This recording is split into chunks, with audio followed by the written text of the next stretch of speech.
ஆச்சி குழம்பு மிளகாய் தூள் வழங்கும் மணி செய்திகள். இணைந்து வழங்குபவர்கள் அரசன் சோ.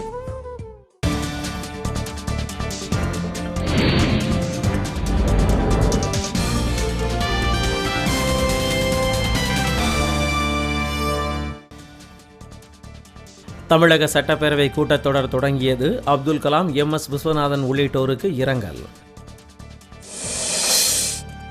காஷ்மீர் எல்லைப் பகுதியில் பாகிஸ்தான் ராணுவம் அத்துமீறி தாக்குதல், இந்தியா பதிலடி.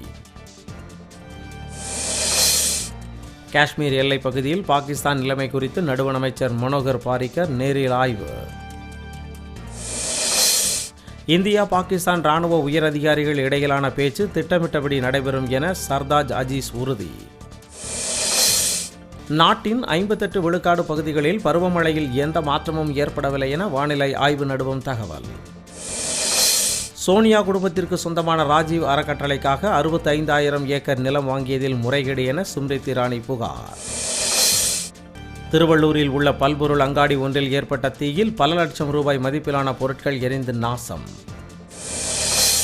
கர்நாடகாவில் பெய்து வரும் கனமழையால் ஒகேனக்கலில் ஒரே நாளில் 2,900 கன அடி நீர்வரத்து அதிகரிப்பு. சின்சினாட்டி டென்னிஸ் போட்டியில் வாகையர் பட்டம் வென்றார் அமெரிக்காவின் செரீனா வில்லியம்ஸ்.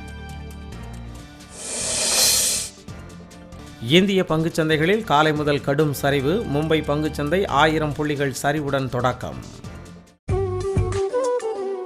ஆச்சி குழம்பு மிளகாய் தூள் வழங்கிய மணி செய்திகள்.